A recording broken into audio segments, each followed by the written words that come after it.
This summer, Johnsonville reminds everyone to get their sausage family together to enjoy some plump, juicy brats around the grill. Because at Johnsonville, we don't make sausage, we make family and sausage.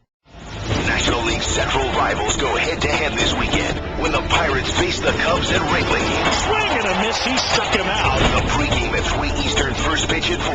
Saturday on ESPN Radio and the new ESPN app. This is the Best of Mike and Mike podcast on ESPNRadio.com. The Best of Mike and Mike. Hey, it's Golic. Thanks for checking out the Best of Mike and Mike podcast. Here's what we got for you from Wednesday. NBA playoffs and Steph Curry is your MVP. Did Manny Pacquiao commit fraud? Little roundtable on the topics of the day with Herm Edwards and Chauncey Billups in studio. The Best of Mike and Mike. That's right. I said it yesterday, and I was right. And you were wrong. I was 100% right. Oh, no, you weren't. We're back and better than ever. Mike and Mike presented by Progressive Insurance. Guests on the Subway Fresh Take Hotline. We'll get to that in a few minutes because it's an outrage. And a whole bunch of other things. But before we get to off the top, I just want to give kudos. I don't even think he meant it to be as funny as it came off, but we were in the makeup room. One of the funniest things I've ever heard anyone say on SportsCenter.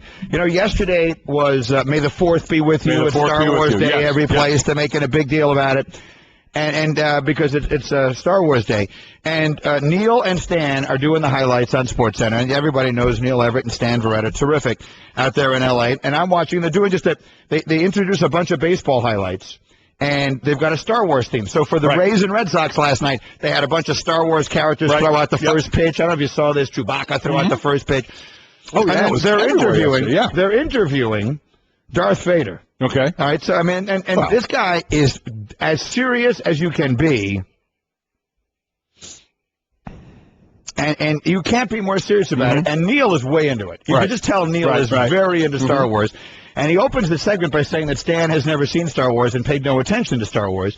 And so they're interviewing Darth Vader, and he is being extremely serious.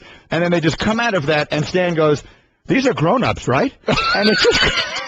And the way he said it just cracked me up because they're playing their roles. It so perfectly sums up the way some people are. The Star Wars thing is unlike any other thing. Without question. Is there anything else that makes adults behave the way they do regarding Star Wars? And look, God bless them for it. You like it, you like it. I got my stuff that I like, so I can't sit here and complain about it. I mean, the Jets lose, I don't speak for 3 days. I'm with you. I can't speak about emotional Were you maturity. Star Wars? No. You weren't. I saw the first 3. Right. I did not see any of the more recent ones. And no, I was never a particular fan. Oh my gosh, I was. Listen, you want to do the best people watching there is of people walking by and say, these are adults? Adults. Go to a Comic-Con. Yeah. No, I know. I'm saying. And the Star Wars ones are the craziest ones. Is what everybody says. Are. Absolutely. So Stan, if you're up there, if you're still up, if you haven't gone to sleep yet, you cracked me up.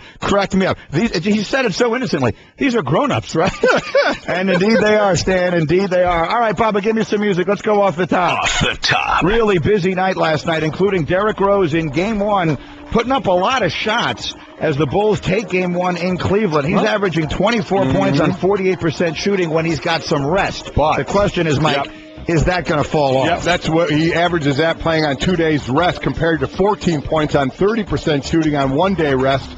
Unfortunately for Chicago, there won't be at least 2 day rest again in the semifinal until a potential Game 7. And you're going to hear in a minute Brian Windhorst saying that the Cavs are going to need more from LeBron. And one of the problems he has, Mike, is that Jimmy Butler guards him about as well as anybody. He really does. And we wondered if Jimmy Butler could guard him and score points. Well, we'll get into that one. But LeBron was held under 20 points for the first time in 11 postseason games, shooting just 39%. While turning the ball over 5 times when guarded by Jimmy Butler. Jimmy Butler is a great two-way player. Right, without question. He is not a dominating scorer, but when you factor in what he does on the other end of the thing, a two-way, you said correctly, he's a dominant two-way player. He's a superstar. Off the top. Speaking of which, how about Blake Griffin? No Chris Paul last night. If you had known for sure, and we suspected Paul might not play, right? If I had told you for sure yesterday Paul is not going to play, what would you have bet me that Houston was going to win Game 1? At home, there was no doubt Houston was going to win, but there you had Blake Griffin playing point guard and then also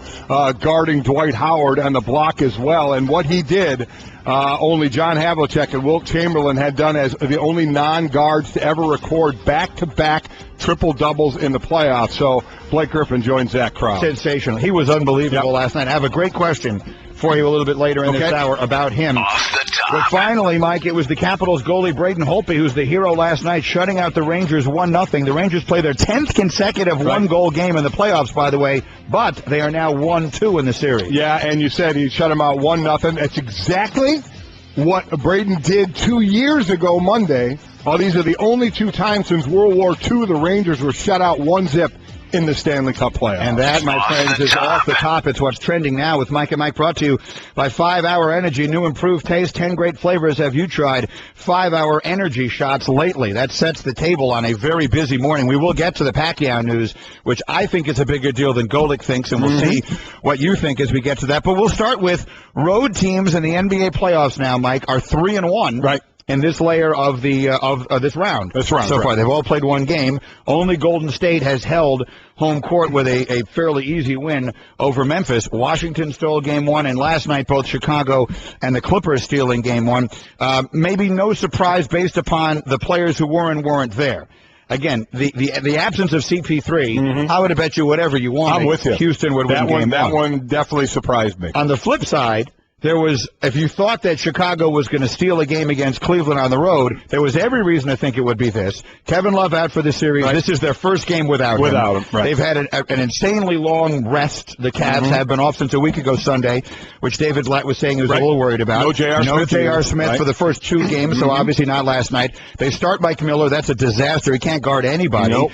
And for what it's worth, the Bulls against LeBron are 3-0 in game 1s of their series. Do you know their record after game 1s? LeBron would win those in 5 games. 0-8. Yeah. So they're 3-0 now in openers and 0-8 going forward. They haven't finished it. Is that going to happen here? Who the heck knows? But for one night, Mike, it was Chicago's night. And for one night, it was Chicago's night. And at one point in the game, watching Derrick Rose and Kyrie Irving battle and do what they were doing as far as driving the lane and scoring and being the offense for their teams was incredible to watch. But let's give the Bulls all the credit in the world. And I know Cleveland fans are going to say, well, there's no Love and there's no J.R. Smith. So be it. There wasn't. Cleveland never led in this game, got down early big, came back twice, once from 16 points down, once from 15 points down. But the Bulls always had an answer. Cleveland never led in this game. The Bulls would jump far enough back ahead that Cleveland was always playing catch-up.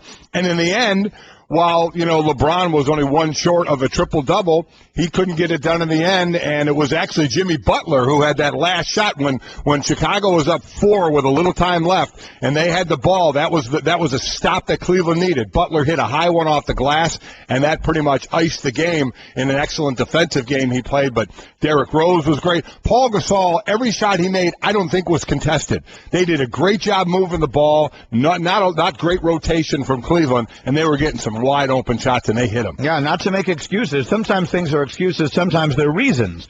And the reality is Cleveland is very short-handed. The loss of Love is a big loss, and that one's not coming back.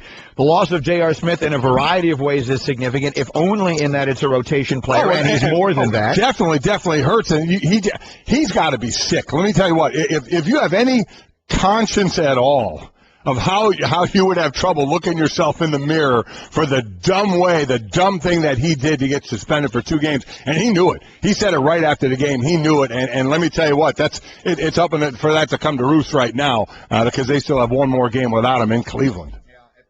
Yes, LeBron, as you mentioned, had the 19 points, the 15 rebounds, the 9 assists, also turned it over 6 times. The Cavs shot 27% from 3. The Bulls shot 55% from 3. A huge difference there. You mentioned Rose had a good night with 25. Gasol had the good night with 21, put a lot of points up. Let's hear from Brian Windhorst covering the game for us at ESPN, suggesting here's what Cleveland needs in Game 2. Frankly, they need more out of LeBron James. I know it's a lot to ask of him. He was only an assist shy of a triple-double in tonight's game. But the bottom line is this is a 50-50 game on your home court, and LeBron was unable to carry the Cavs home like he's carried his teams home so often in the postseason in his career. He was outplayed by Jimmy Butler down the stretch of this game. Only 2 points in the fourth quarter. Butler came up with the big plays. LeBron couldn't. And it is a big burden to ask of him without Kevin Love and without J.R. Smith and the Cavs now needing to win Game 2. They need LeBron to be great. And last night he was good. By most people's standards, he was extraordinarily good. By his standards, he was far from great, and we'll see. And there are some numbers to go with it. And again, that was one of the big questions we asked about Butler. Could he guard? And he even said, coming out of halftime, the report, he even said, I don't know what kind of energy I'm going to have, because I think the word he used was LeBron is a load in trying to stop him. And you saw at times when LeBron was just trying to back him down. I mean, it's no contest at all. But what's interesting, I thought, is in this, well, at least this first game, LeBron going to the hole. What had always been the thought about LeBron? Make him shoot a jumper. Make him shoot a jumper. He didn't make one three-pointer. I think it was 0 for 3. But 0 for 3. He was driving to the hoop more than he had in the regular season and the first round. And you want to talk about interesting, you figure the closer to the basket, the better off you're going to get? Not with LeBron now. Regular season, he averaged 10 drives per game. First round, he averaged 13 drives per game.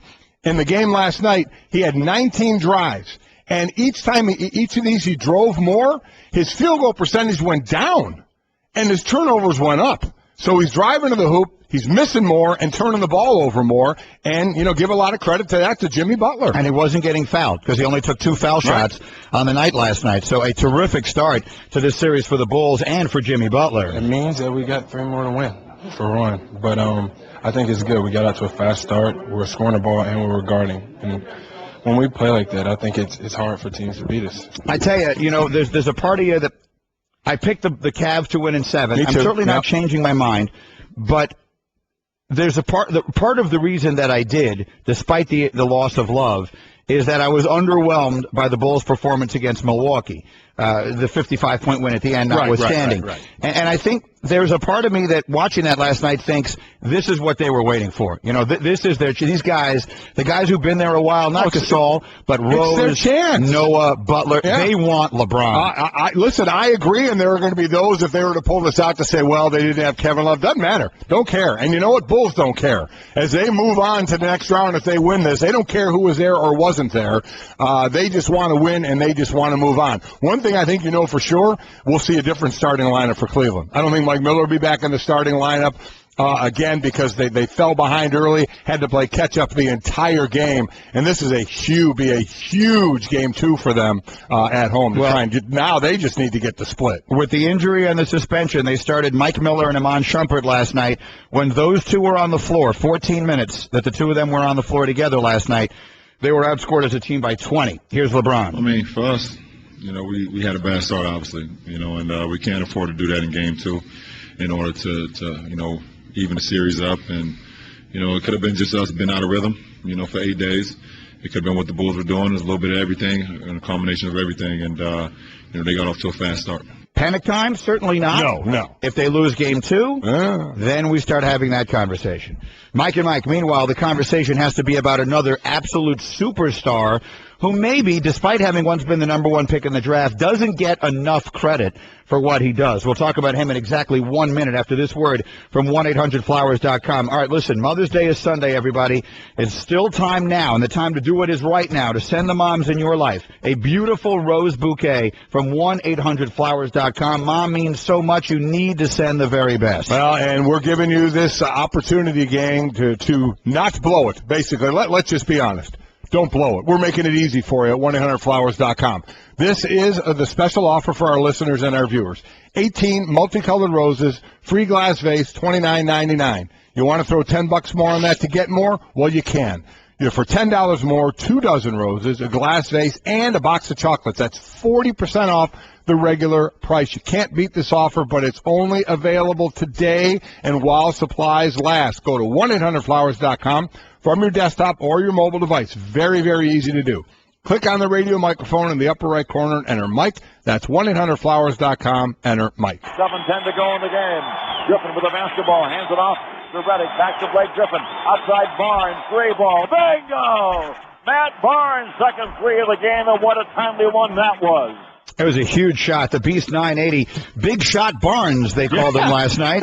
As Matt Barnes played very well for the Clippers, 20 points, as they get the huge win in Houston. An enormously surprising win considering that Chris Paul did not play, and they were led by Blake Griffin. Mike gave you the stat off the top, but let's just say it again. In the history of the NBA, there have now been 3 players who were not guards who have had consecutive triple-doubles in the playoffs. Wilt Chamberlain, John Havlicek, and now Blake Griffin. And let's consider that not only are Chamberlain and Havlicek among the greatest players that ever lived, but the guy whose career went later retired in the 70s. Right. So it's 40 years since we've seen this happen. And Griffin last night went for 26 points, 14 rebounds, 13 assists. He was playing great defense last night. He was spectacular last night as the Clippers get the win. Here's a game where the Clippers were down 4 at halftime and then outscored Houston in the second half, 71-51. And Blake took charge, bringing the ball up, distributing the ball, and then, as Greeny just mentioned, I said before, playing great defense. But they got the help. So who gets inserted into the? Let's just look at the 2 games.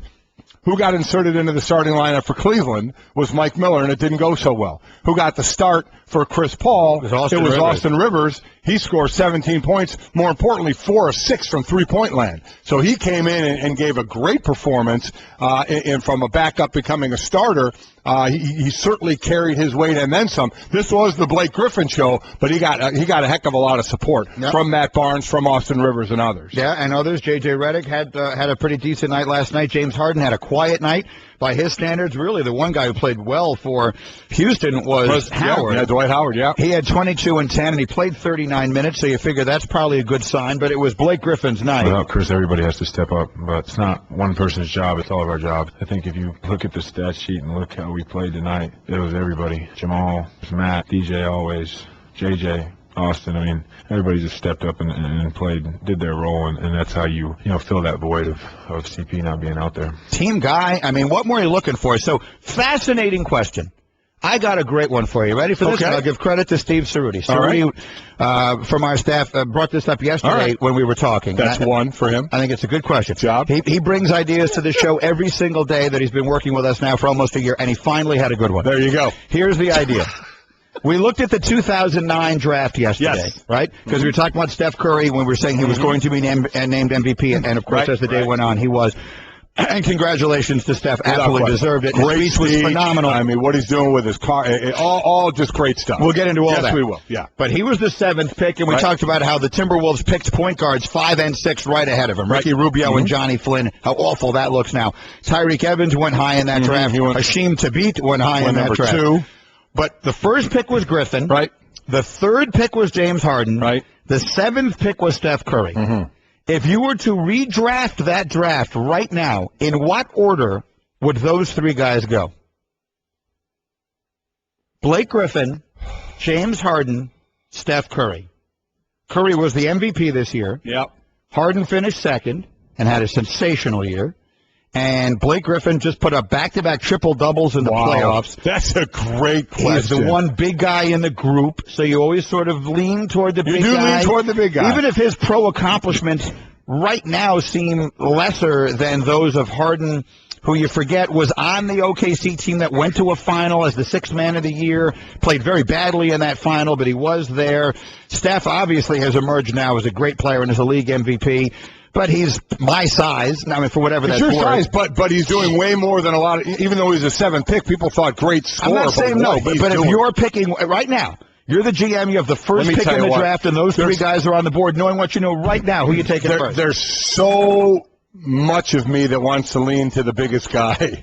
And what would be the best athlete of them throughout the history of basketball, they've been doing that, you wouldn't be alone. They've been doing that, but has that changed? Because look at the list of point guards that we have in the league right now. It's a guard-driven league. It absolutely is. That doesn't mean – because a guy like Griffin, he's so athletic, he can do so many things. Well, we saw he was playing point guard, and he was guarding Dwight Howard. I mean, he was doing. What more are you looking for? That's exactly right. Yeah, and he's still young and getting better. Well, obviously they're all young. They're all young. Came out together. Now depends. Yeah, how old they were when they each came in. Steph went to 4. I think Steph would be the oldest. I think Steph would be the oldest. He went to 4 years of college. Yeah. Can we get ages on those 3 guys, please? I'm guessing he is as well. Well, he went to 4 years of college. Harden went to Arizona State. I don't remember how many years he went to college. Wow, Cerruti did it. It's a good question. Good question. I'm making you the GM.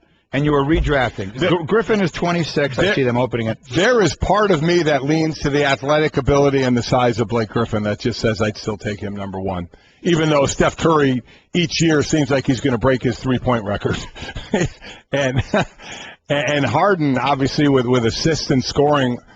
So Steph is 27, Blake is 26, and Harden is 25. Wow. So they're all young enough that you assume that they may still have – they all might still get better.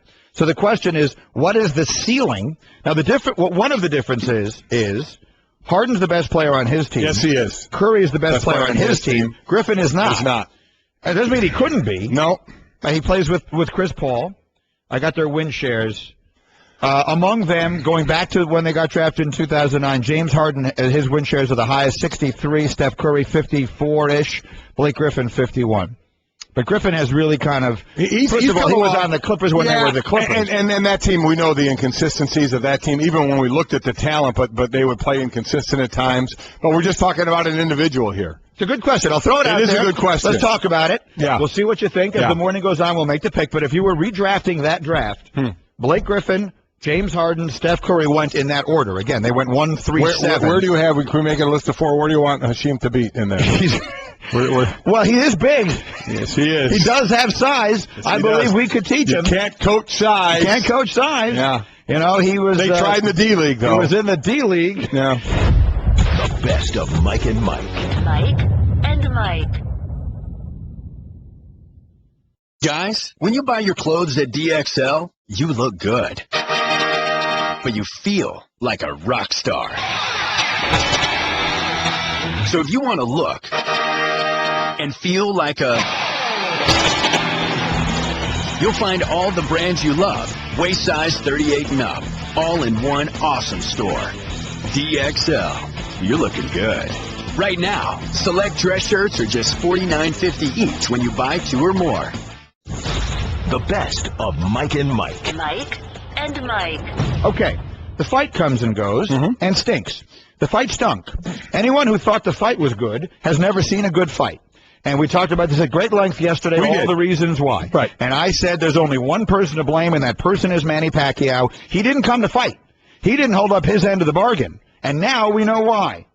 Manny Pacquiao is going to have shoulder surgery later this week to repair a significant tear in his rotator cuff. They have an MRI scan that confirms he has a significant tear. This is the same doctor who's operated on Zach Greinke and Tom Brady and others. They say he'll be out of action between 9 months and 12 months if his rehab goes well.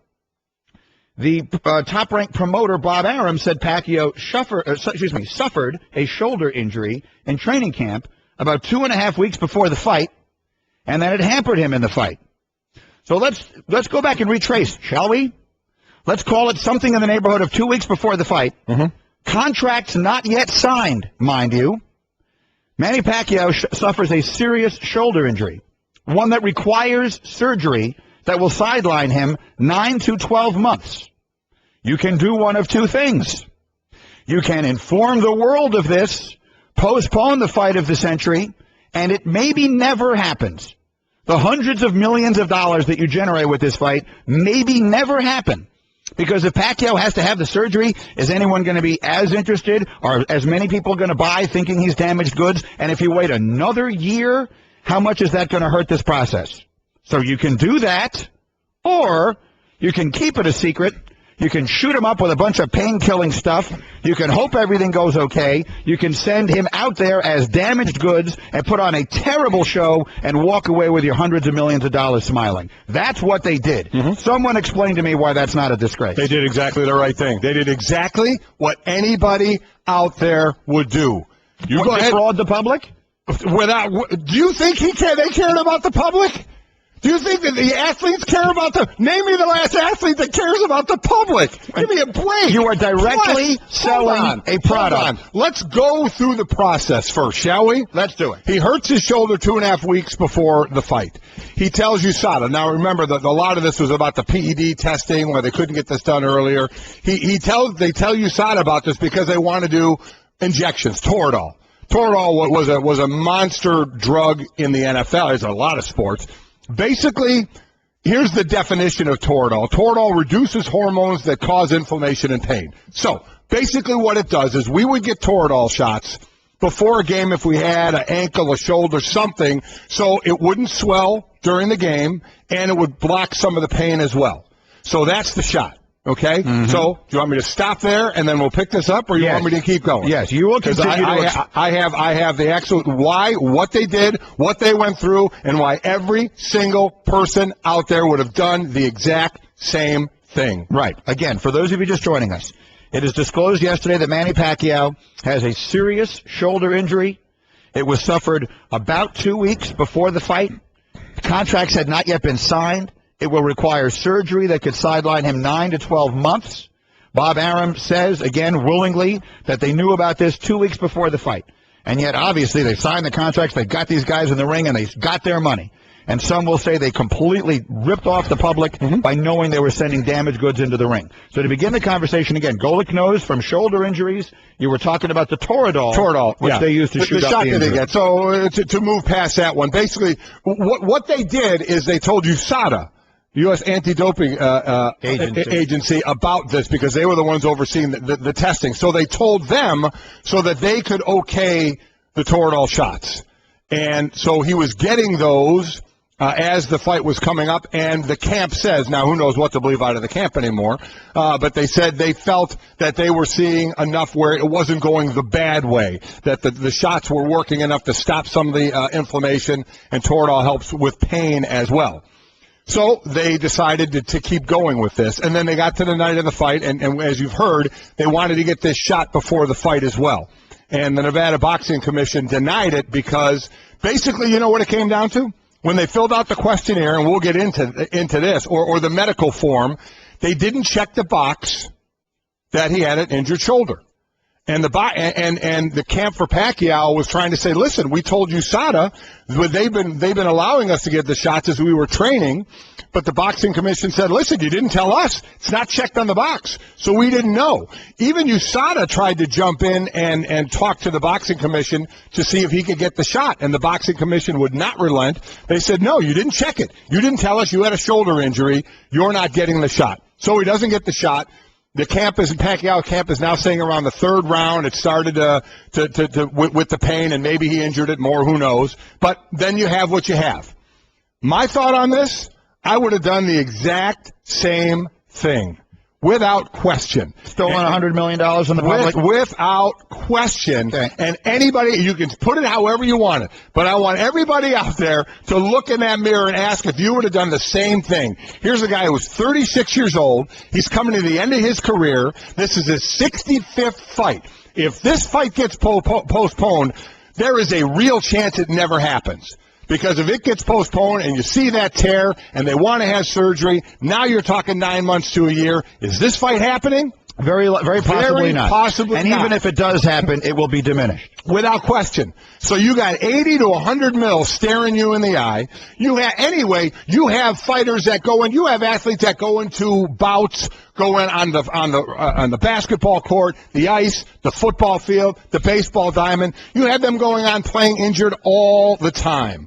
All the time, hiding injuries, not saying it. Do we want to go through that and find out that and say fraud on them because you paid a ticket to go in the game? Athletes do it, and athletes will continue to do it. Now, put an $80 to $100 million price tag on that, and you honestly tell me you're going to say, you know what, not going to fight.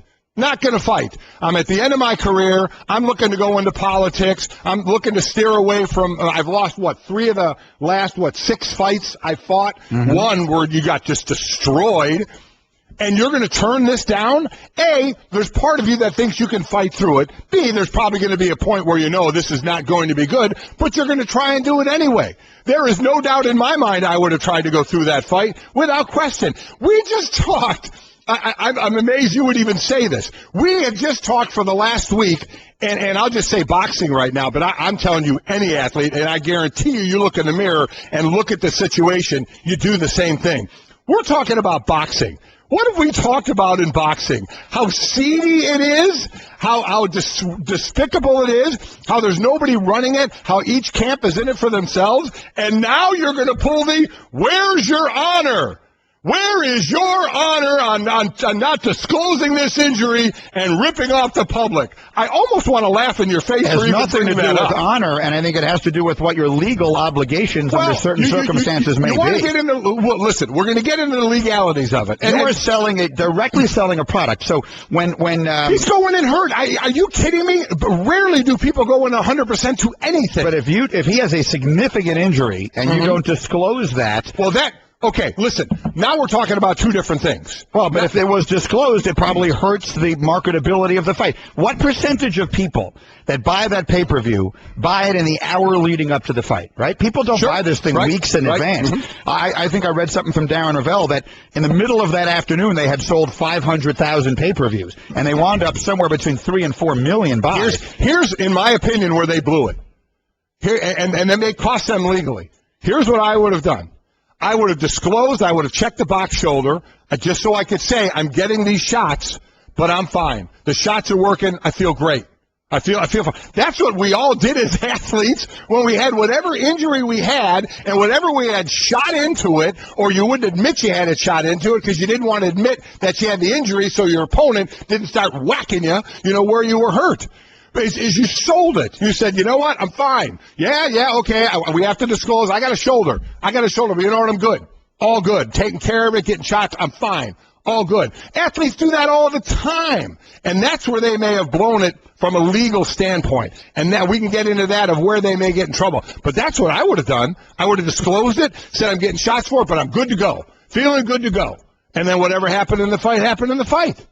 I'm telling you, most people would go that route because if Pacquiao is 25 and has a year to rehab, he may do that because he knows he may get another shot. At 36 and 65 fights and the end of your career, come on. I'm not saying that many people, most people, all people wouldn't do the same thing, but it doesn't mean the public shouldn't feel completely ripped off by this. The best of Mike and Mike. ESPN Radio, bringing you directly to the biggest events in sports. Center field, well hit, puncher back, out of here! From opening day of baseball, Throw to the plate, safe at the plate! Right through the World Series. For the third time in 5 seasons, the San Francisco Giants are the champions of the baseball world. Whether it's LeBron, Chris Paul, or Kevin Durant, when the NBA tips off, ESPN Radio is right there when a champion is crowned. We have a new world champion. The San Antonio Spurs are the world champions. And when the magic of bowl season arrives, ESPN Radio is your home for the new college football playoff. The college football playoff first national champion, the Ohio State Buckeyes. The biggest events in sports can be found right here on ESPN Radio. Mike and Mike. To our left, Herman Edwards is still here, and to the right is our basketball analyst, Chauncey Billups. Pleasure to see you, Chauncey. Thank you for coming. Happy to be here. I'm teaching Chauncey about Twitter. He looks over at my screen. He's not on Twitter. He's asking me questions. We're going to get you on Twitter. And my favorite guy at ESPN told me don't do it. Herman, what did I tell you? Don't press in. Don't press in. That's what Coach said. Don't press in. No, Twitter, when you use it in the right way, is a wonderful thing. When you use it in the wrong way, it's an extremely dangerous thing. Send it in the wrong way, and you hear da-da-da, da-da-da. That's exactly right. So we got football to get to with Herman. We got basketball to get to with Chauncey. It was a great moment of Steph Curry and his dad, Dell, yesterday. Yes, it was. You look at where the league is right now, just as a quick thought. Look at the last 3 MVPs. Okay, look at LeBron James and what a good guy he is. I mean, among a million reasons that you know that. Remember what he was tweeting? Today, Lauryn Hill died. Remember what LeBron did? His stuff. Then you look at last year, Kevin Durant. His speech has everybody crying when talking to his mom. And like yesterday, Steph Curry's speech has everyone crying. He's talking to his dad. It's fantastic. The league is where it is largely because the superstars are good guys. Chauncey, on the court, he was the 7th pick in the draft. Was Steph Curry? But did you see this? Did you see him growing to this type of a player? Not an MVP, But I did think that he would be a great player in the league, all-star in the league. I didn't see MVP in him. I mean, I played in the 2010 World Championships with him. He was on the team. Didn't play very much. It was a physical game over there, and I thought that was always going to be his crutch, because the game is physical. But now the rules are different. The rules are different in the NBA. You can't grab and hold and be physical, and reason why guys like me are out of the league. That's what I leaned on. So I seen greatness in him, but I didn't see MVP. I really didn't. But the kid is a tireless worker, man. He's a tireless worker, and as a result of that, this is what you get. And I guess, Herman, one of the things that was brought up to me, and an interesting thought, is that if you look at sort of the reputation, big picture of NFL players right now, it's taken some severe damage based upon some of the events of the last year and a half or two, which is a shame, because those of us who cover the sport, and certainly guys like the two of you, Golic and Herman, who have lived in it, know that the overwhelming majority of football players are good guys. They're good, disciplined, hardworking people, but their reputation has really suffered. In basketball, the biggest stars, their reputation is so good, and justifiably so. I really believe that has contributed greatly to the increase in popularity in recent years of the sport. Well, they've done a good job. I think the NBA, and especially the veteran players like Chauncey sitting next to you, of really setting the standard of what's required out of young guys. Because most of these young guys, it's kind of interesting in basketball, a lot of them come in the league, they're 20 years old, 19 years old. I mean, they need a mentor. And the veteran guys on those basketball teams, and remember, there's not as many players in basketball. I mean, what, 12 guys, Chauncey? That's right. Okay, so, your locker room is pretty tight in football. You're talking 60 guys.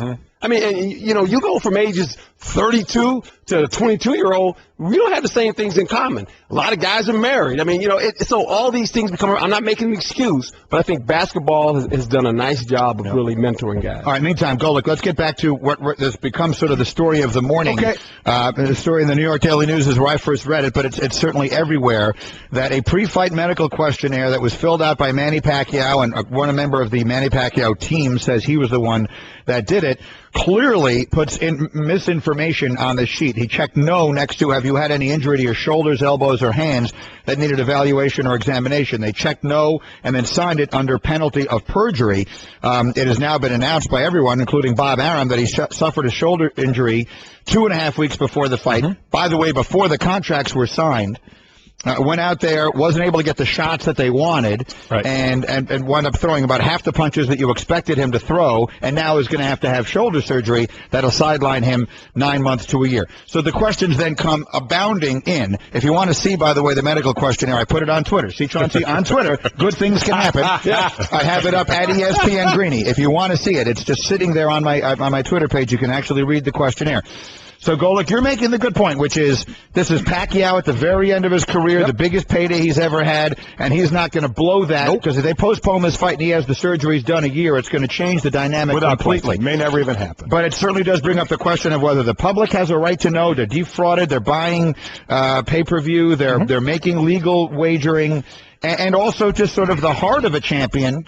Are you willing to go in there and put your reputation and everything else on the line, knowing that your chances of winning this mega fight, the fight of the century, are greatly diminished? Well, there's a few things at play here, but that both Herm and Chauncey could chime in on as well. From an athlete side of it, an athlete thinks they could play through way more sometimes than they really can. I really think they were stunned they couldn't get the shot before the fight, because they said that's been helping them in getting ready for it, the Toradol, between stopping the inflammation and for pain. They weren't able to get it before the fight to have that effect. So did they think, and did they not want to then call it once they found that out as well? Did he still think, well, it's not bad enough where I think I can still go in and have a good fight, because that's an athlete's mentality? Should he have thought more about it? Because Herm already said, and Chauncey, I'm sure how many times you actually checked yes in a box that showed there was something wrong with you. I would imagine not many times at all, but there's a lot more ramifications with this one when you're reading about penalty of perjury under it. So a lot of it is, I think I would have done the exact same thing as far as fight the fight.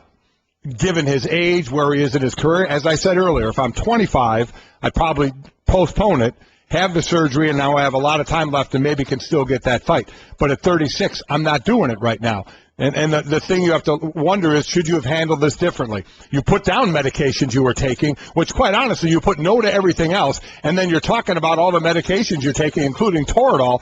I think a fair question would have been, But wait a minute. You put down no for everything. Why are you taking these 4 medications that you just listed? But there didn't seem to be any question about that or questions back to him about that. So he went through this route. The other route would have been put down, you hurt your shoulder, you're getting shots, but it's okay. It's a strain. It's nothing bad. I'm just taking precautions, and I'm going to be all right. Either way, I'm fighting. I am getting in that ring, and I'm fighting, thinking I can fight through it, and even thinking if I'm going to have trouble fighting through it, knowing this is about the end for me, and there's an $80 million payday. You know, Mike, you make a lot of great points. I'm wondering what the conversation was between Pacquiao's camp and the guys that, knew that he was taking the medication and the shots. And then when the waiver comes, obviously, and they've got to sign it, did they have a conversation with Pacquiao and say, hey, look, we got to fill this waiver out. We do it every time we fight. Is the conversation, hey, we got to fill it out. Now, what do you want to put here? Do you want to just – and I think as a fighter or as an athlete, you have to be asked a question. Now, I don't know how it goes. I don't know the protocol. I don't know if the guy just fills it out and Pacquiao's not in the room and he signs it and says, okay, I trust you, or is it a conversation? Hey, look, you've had Toradol. We've been giving you shots. They're not going to allow you to get it before the fight. What do you want to do on the box here? I don't know if that question was asked to him. I don't know. How about what do you want to do about the fight? Well, yeah, the whole deal. Yeah, forget the box. Forget checking the box. I think the fight, Pacquiao in his mind probably goes, I want to fight. Yes. Okay. But what are you going to check how do you check the box? Because if he checks the box right and they still fight, we're not having this conversation. We're not having this discussion at all. So, Chauncey, you're saying any fierce competitor is going to want to fight. So you're leaning more in that direction than look, I got $80 million here. I'm going to fight this fight even if I know I have a greatly diminished chance of winning because I'm going to take the $80 million, right? Is it the $80 million or is it I want to fight because I want to fight? What it is I've been waiting for this fight for 5 years. I feel like the world has been waiting for this fight for 5 years. I'm going to fight the fight. I've been training. I've been working. I mean, I can fight the fight in my sleep. I mean, that's what I've been doing all my life. You sort of do. Now, at the end of the day, in my opinion, it's not going to change anything. Floyd's going to make you fight ugly anyway. You're not going to hit him anyway. Right. So now Pacquiao's not thinking that it's not going to change anything, but in my opinion, it's not going to change anything. But I'm going to fight the fight, no matter what box I check on that list. At the end of the day, when they say, okay, you can't get the shot, you can't get the Toradol, do you want to fight? Yeah, I hear you. You want to fight, and listen. I'm absolutely fine saying it. The $80 million comes into play. Absolutely. You want to fight because you're a competitor, but you also know this is it for paydays, and I don't care how much money you've made, $80 million.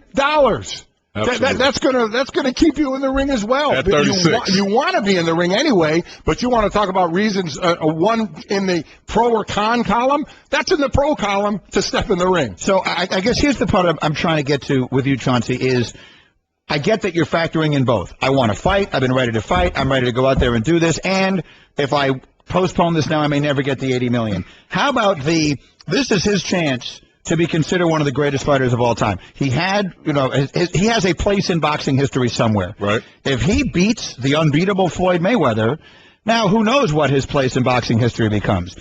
Is there nothing in him that says, listen, I want to go in there and give this my best chance, and I'm not going in there giving this my best shot. Let's postpone this until I have a chance to win. No. Because it's $80 million. Okay, that's all I wanted to hear. $80 million and probably over 100 after the fight's over with pay-per-view. So, no, there's not. I mean, at the end of the day, there was a great chance that he was never going to get the opportunity to fight this fight. Mm-hmm.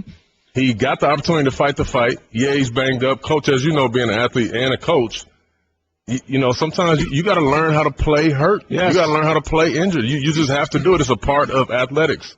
It's a part of it. So, with that kind of money on the line, right? Mm-hmm. And you're going to get in the ring and you got your whole country, you got the whole world watching. You're going to give it a shot. You're going to give it the best you got. It's just going to happen. It has to happen. Mm-hmm. Everything you're saying, go ahead, Herman. No, I was to say, Chauncey makes a great point, but and we're saying, well, postpone the fight, and then wait till next year. That's like, you get in the championship game and you lose it, and you go, okay, well, we'll be in the Super Bowl next year. Really? Don't know that's happening. No guarantees. Hey, been to one. Yeah. No guarantees. Been to one, and in 30 years of football. Not so easy to get past. So we're going back, really? Yeah. I understand the point. Yeah. I understand the point that you're making. Obviously, the circumstances are totally different. But let me just ask you to this, okay? So take everything else out of the equation. You guys you all have the mentality of the athlete, which I totally respect, right? All of you played your sports for a long time and at the highest possible level. The mentality of the athlete, I get it. Now, I'm asking you as a fan. You're a boxing fan. You bought the fight, Mike. Chauncey, did you buy the fight? You were there, right? Yeah, were you in Vegas? No, I bought it, though. You bought the fight. Now, Herman, you said you didn't, but... Did not. Okay, I get it. Smarter than that. I understand. And I'm asking all of you, anybody within the sound of my voice, do you feel ripped off by this? Do you feel I spent $100 and I should have the right to know that guy doesn't have an injury that requires surgery before the fight begins? And let's also say that we don't know if it required surgery before he got in the ring. Maybe he did more damage to it in that fight to say it needed surgery after that. That we don't know. Number two, as an athlete, I know every sporting event I watch, I'm watching guys who aren't 100%. I just am. Now, to what extent that injury is, do you feel a little bit deceived? Yes. But do I understand? Yes, I understand. If they told me that he hurt his shoulder 2 weeks ago, it wouldn't have stopped me from buying the fight. This is the fight that we all wanted to see for 5 years. Now, it may have changed up how I bet on the fight. Yeah. Well, there's that side of it, too. Millions of dollars are legally wagered on this. It wouldn't have stopped me from spending that $100. Mm-hmm. I hear you, but should you have had that option? I mean, because it might have stopped someone from spending that $100. Sure. So that's the only thing that you have to have. Here's what I'm going to say. Okay, we sit here and we build up Super Bowls. And people buy tickets to go. It's like, oh, boy. All right? Well, the one they went to in New York, after about the first 3 minutes of the game, people were going, really? Yeah. Coach, come on, that's my Broncos. Okay, I'm just saying, really? All right, and I get that part. So, hey, you never know. I mean, you never know. Would you like to know before that, the game was going to turn out that way? No. I mean, last year's Super Bowl, great Super Bowl, right? It was competitive. Right. I mean, we liked it all the way down the stretch. Now, I'll give all those that want to bet. I know our country bets. We believe in betting. Here's my wager. Here it is. Sports fans, you see this? It's a $2 bill. It's a $2 bill. Yeah. Jefferson's on here. Okay, he's on here, sitting on here. When I bet $2. Yeah. That's my wager. So when you lose $2, it doesn't hurt as much.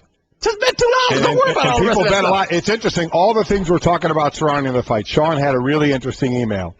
It's ironic that over 3 million people who dropped $100 on Saturday to watch two past their prime boxers, one of whom happened to have been found guilty on 5 counts of domestic violence in a sport run by sleazy promoters with no legitimate governing body in an event held in the gambling capital of the world. We are now abhorred that one of the fighters wasn't 100% honest on his pre-fight questionnaire. Really? That's what's sending us over the top. Well, I understand the note, and I understand the spirit of the note. To me, I think it's much less about the questionnaire than it is about the fact that if you're buying this fight, I don't know that fighters go into the ring that kind of banged up. I understand what you mean. In every football game, people are hurt because there was a game before it and all that kind of stuff. So, you got an elbow, you got a knee, you got a whatever.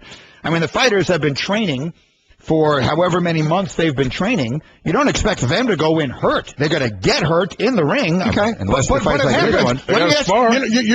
You're sitting here worrying about the gamblers right now, or asking. I know you're not worried about it. Asking the question. So when football can legally be gambled on, okay, and we know that day's coming. It is. You can bet on it. You know what I mean? When they expand it. But you can go to Vegas right now and bet on the Broncos and the over. So right now, okay, the Broncos are a perfect example. Why are Broncos? They go in. You bet on the Broncos. You bet on because you love them, and all of a sudden, as we found out after the season or after a game, oh wow, Peyton Manning had a bad side. Right. Yeah. We had no idea about that. If I bet on that game, should I now yell and want my money back? Here's why. All these people I think you're actually making the other point. The NFL, in theory, releases an injury report for that exact reason. My point is, what if Peyton isn't bringing it up? What if Peyton didn't even tell Denver? What if Peyton, like Pacquiao, says, "I'm not bringing it up"? That's what happens. Which happens. Players hide it from their own team. Right. So if Peyton never brings that up and his team doesn't know about it, but then we find out after and we hear Peyton say, "Yeah, I heard it a couple of weeks ago." Ow! Are we all screaming and do all the gamblers want their money back then? Hey, are we screaming about that? Because that happens all the time. Yeah, players are never going to let you know how bad they're injured. Oh, no. I mean, you're trying to cover. You want to play. Absolutely. I mean, you're trying to play the game. I mean, now, I know it's a team sport, which makes it a little bit different. I'm talking about the gamblers now who don't know that because the player doesn't let anybody know that. Are we to feel bad for the That's gamblers? That's why they call it gambling. Yeah. It can be a dangerous thing. Yes. Exactly. All right, Mike and Mike. Herman's betting $2. Chauncey Billups is here. We got a lot more to get to. The best of Mike and Mike. Mike and Mike. Herman Edwards is here. Chauncey Billups is here. A lot to do. We've talked a lot about Pacquiao and the fight and the shoulder and everything else. Let's get to some other stuff. Steph Curry wins the MVP yesterday. We touched briefly on it off the top. His speech was magnificent, talking about his dad, Dell, and great. He's just a terrific kid. Yep. I mean, anyone who's been around Steph Curry knows that he's just a terrific young man and obviously a terrific player. Brought up a really interesting question. Chauncey, I'm going to start with you. 2009, the first pick in the NBA draft was Blake Griffin, who, oh, by the way, last night became the third ever non-guard to have back-to-back triple-doubles in the playoffs. The other two are Wilt Chamberlain and John Havlicek. So he's a triple-double guy now. He's his handle, he's athletic, he's phenomenal. Yes, he is. He was first in that draft. James Harden was third, had an unreal season. Steph Curry was seventh. He's the MVP. Forgetting about who went in between, Hashim Thabit and a bunch of other guys. If you were redrafting that right now, in what order do those three guys go? Ooh. Tough question. Oh, man, that's tough. I'm gonna be a little biased here because I was always a point guard. Steph Curry's the MVP of the league. I would say Steph Curry right now. He's probably the most electrifying guy in the league right now, especially with Russell being at home. Man, I would go with Steph Curry, and second I'll still go with Blake, and then I'll go with James Harden.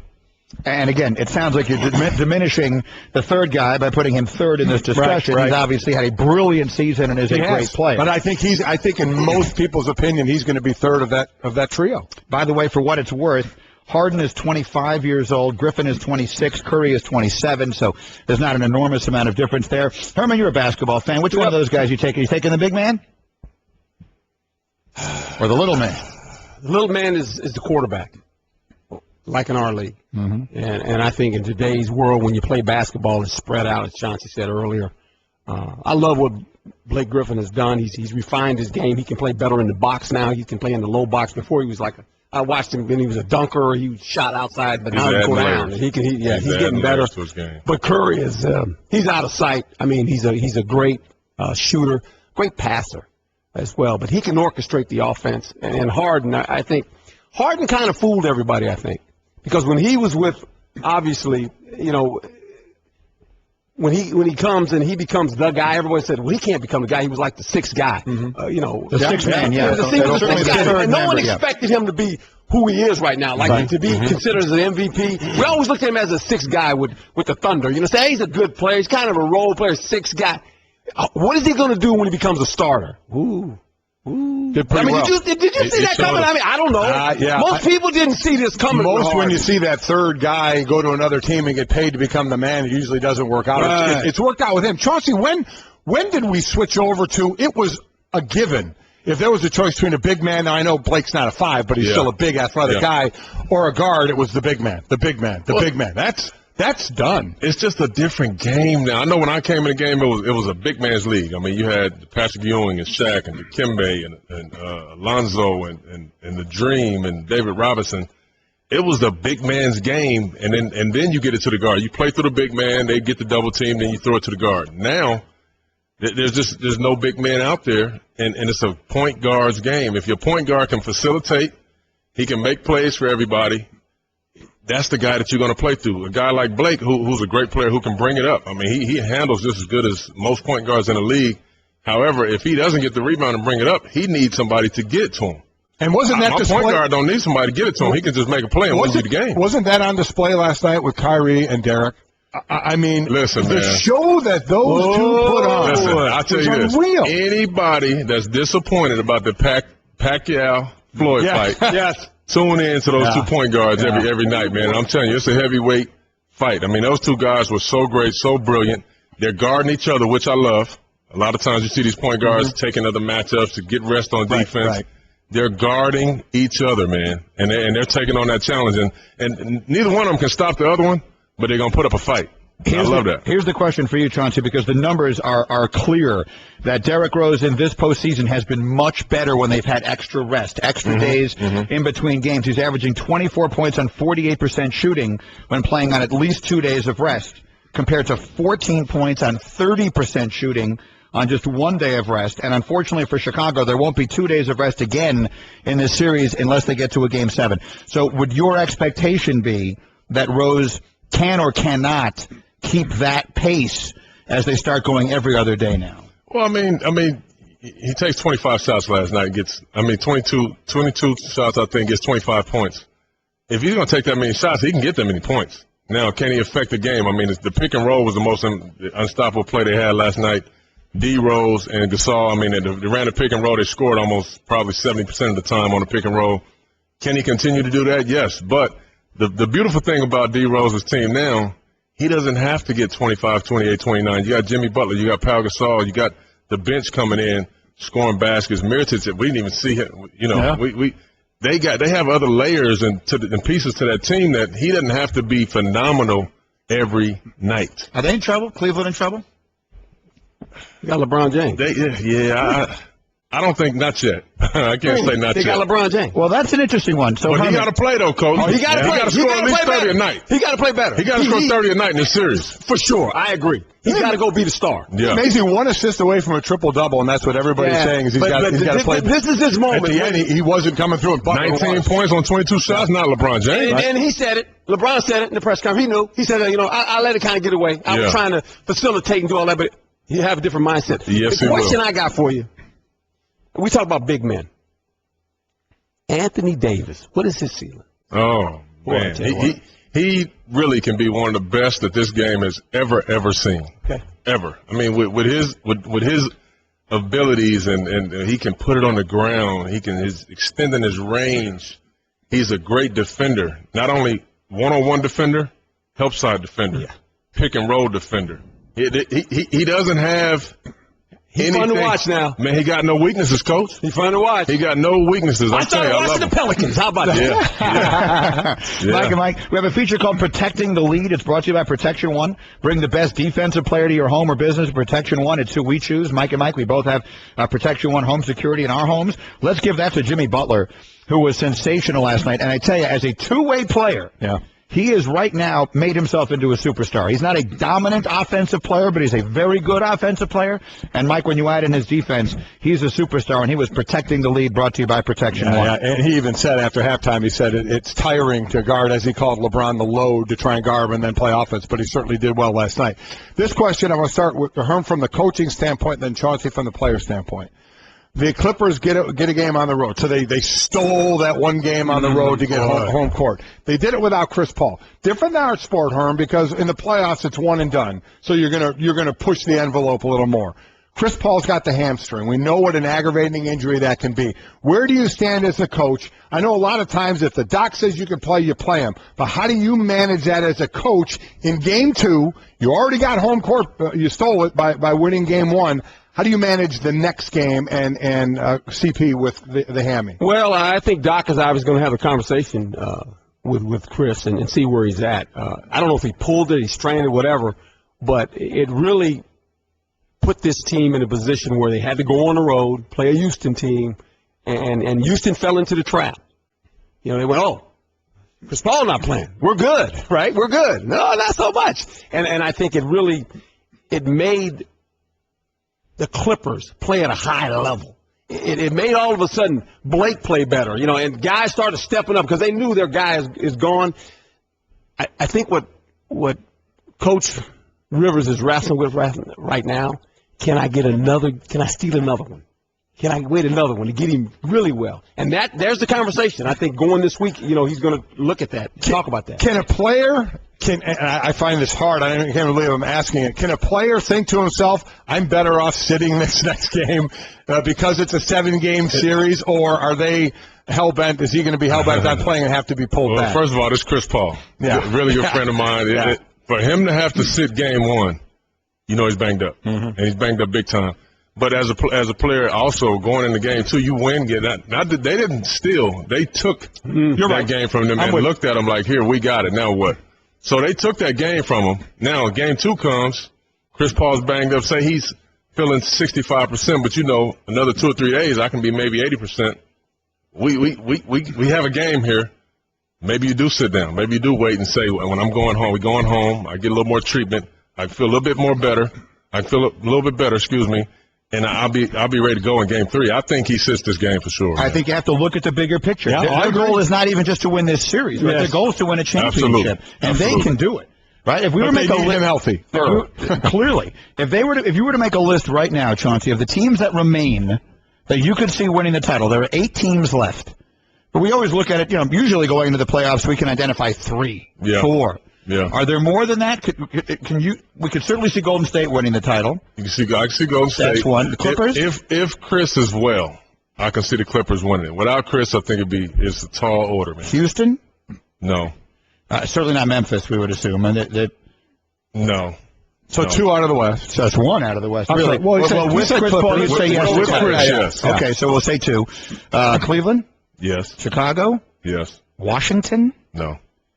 Atlanta. No. So 4. So half the teams left. We could wind up again. You're seeing 3-1 right now on the road in this layer of the playoffs so far. Mike and Mike, Chauncey's here. Herman is here. A few more things to do with both these guys. Nate Robinson will join us a little bit later because it's the day for Steph Curry. I like guys that I'm taller than to have basketball conversations with.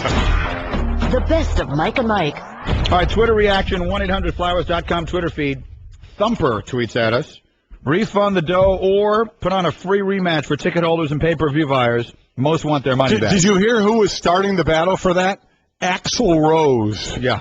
Axl Rose was going on a Twitter rant. Another reason to not get Twitter, Chauncey. No, you should. You should. He went on a rant talking about a free fight, and most of the responses were, who's Axl Rose again? Yeah. Wait a minute. Free rematch. That's for those who don't know, he was the lead singer of Guns N' Roses about 1,000 years ago. Aaron tweets, I would have fought too, but if word had gotten out about the injury, I wouldn't have bought the pay-per-view. So he should have checked yes. That really is the question.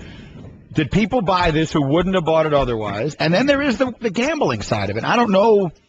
Again, the NFL releases an injury report for a reason. Now, we know that sometimes it's not that I just gave you a scenario. What if the player doesn't tell the team, and it comes out later he was hurt? Do those gamblers, should they be entitled to their money back? I've done that several times. I've done it, too. We're not telling the team. We all have. Should the gamblers get their money back? I don't want somebody telling me I have to sit down for exactly 10 days, right. 7 to 10 days, and I know I can play with it. If I can help the team, I'm going to help the team. Such a delightful difference in the mentality. If I have any sort of injury or illness, I milk it for everything it's worth. Really, I'm not tapping out. I'm not getting out of bed. I need people bringing me things. And when it works out perfectly in my house, because my wife will immediately quarantine me in the guest room. If you have anything. If I walk out the door and say, I'm a little sniffly today, she'll say, get in the guest room. Get in the guest room, close the door, I'll bring soup. Don't get near the kids, don't touch a dish, nothing. I play with a lot of guys like you. Yeah. Where we unfortunately. Not a lot of winning, I'm guessing. Where we check no in the boxes, he checks yes. I check yes, even if it's inaccurate. You can't be too careful. I think we've done it. I think we have perfectly defined the difference between the athlete and the non-athlete. I got 3 jocks sitting up here with me. I got Herman Edwards. How many years you play in the NFL, Herm? Oh, 10. And how many practices did you miss? Never missed a game, never missed a practice. Never missed a practice. Wow. Golic played 9 years in the NFL. Chauncey played how many years in the NBA? 17. 17 years in the NBA. So these guys have the mentality of an athlete. You're checking no on the box. Did you ever have this? No. I check yes in case it might happen. I check yes. You know what? This could easily happen. Yeah, there's no right now, but it could be yes. There's nothing wrong with my eye, but it's been bothering me a little lately. I could see that happening. As soon as you read it, it starts to twitch. I'm checking the unnecessary yes. Here's the deal. Here's what you don't want to be called as an athlete. Yeah. Dr. Cotton. Meaning you're soft. And stay hurt all the time. Yeah. Okay? You don't want to be called Dr. Cotton. Doctor. I'm not even the Dr. Cotton. I'm like whatever's below So that. you wouldn't mind that jacket, wearing that jacket, huh? Which is the jacket? That soft Dr. Cotton jacket. No, I own it three. I own it in three colors. It's really comfortable. There's a reason coaches walk through the training room. It's not just to see people who are really injured. It's to see who's in there. And there's a reason that you turn the air conditioner up in the training room, too. Yeah. Because players are laying there and lounging in there. They want to get rubbed. Get them up out of there. Yep. No, I love the I love the air conditioning. You're loving massage? Oh, I'm lying in there, get a little massage going. Ideally they're giving me some fluids. Even intravenously sounds pretty good to me. It feels nice and moist. So you wonder why we differ in our thought process. No, I never wondered that for a second. Yeah. That's the point. I have never for 1 second wondered that. Okay, Mike and Mike, our Sports Center, brought to you by 1-800-Flowers.com. It is Mother's Day. Mom deserves beautiful roses, beautiful flowers from 1-800-Flowers.com. Order her 18 multicolored roses plus the vase for just $29.99. Or for $10 more, make it 2 dozen and a box of chocolates. All for ends today. So order now. Go to 1-800-Flowers.com, click the radio microphone, and enter Mike. Quick thought here while we have you guys. Herman, you told us during the break something I did not know, which is that you have spent a good deal of time around Randy Gregory, one of the two players. Yeah, we visited on the phone. I'm doing some mentoring for him, and he's a guy that basically, in my opinion, he goes to the right team. He goes to a team that has a support system in place for him, and he's reaching out for that. I think when you think about the Dallas Cowboys, it starts with ownership and Jerry Jones. Jerry Jones has always been this kind of guy. He'll take a guy that maybe has some risk involved and try to create an environment where he can have success. The head coach has to be involved in it as well. And then Rod Marinelli, who I think will do a great job with this young man. He's excited about going to the Cowboys. And if you look at the Cowboys' past, you talk about Dez Bryant, we'll go further than that. Charles Haley. This guy is a tremendous player. He's an edge rusher. He's something they need. When you think about Dallas, they drafted him in the second round. He's the first level player as far as he's first round. Should have been in the top 15, but he's had some things off the field that have drawn red flags, rightly so. But I think he's admitted it. You think what Dallas has done? They go out and get Hardy as well, in his situation, and so they'll take a risk on guys. But I think what they do is they have a support system. That's probably the most important thing. Mike, so let's turn to you on that thought, Chauncey. Again, you played with a lot of guys during your career, and you were known, among other things, during your career as being a great leader. So you bring a guy in who's got a history of issues, and with Randy Gregory, I don't know him. It's not, but you certainly get a sense it's more than just a minor marijuana. He admitted he's a person who has some things to work through in his own head, which is something I certainly can relate to. All joking aside, so. My question is, you got a guy like that in your locker room, on your team, on your plane, all that kind of stuff. How are you dealing with that as a leader? Well, as a veteran, you have to get that guy to trust you, and if he trusts you, now you can really put your imprint on him. You take him to dinner, you take him places where he can maybe stay and live. You put him in a box where you can watch him. You got to be able to get your hands on him. You got to be able to watch him. You invite him over to your house. You do things that you may not do for everybody else because he needs a little extra special attention. I've done it several times, and it's worked out. Once you get the guy to trust you, now when he steps a little bit out of line, you can reprimand him. Other than somebody like the coach or the owner or the general manager, you need a guy in that locker room that's going to have more of a personal relationship with you, that you can hold them accountable. And what's interesting, I think, is there's a fine line to that because you don't want to beat a guy over the head either and make it feel like you're always watching him. At the end of the day, he's going to have to be responsible for himself. That's right. And he's going to have to earn the trust of that locker room that he can be available, which is the best kind of ability we know, that he can be available to his teammates. So I imagine that has to be a delicate situation of not going overboard with putting him in that box too much and mentoring him as well. Well, Chauncey makes a great point, and you see this all the time. And when you have a player that might have some concerns about off the field, you have to count on your locker room as well. And as Chauncey said, he's a veteran in the locker room. You're going to have that conversation with with the players in your locker room.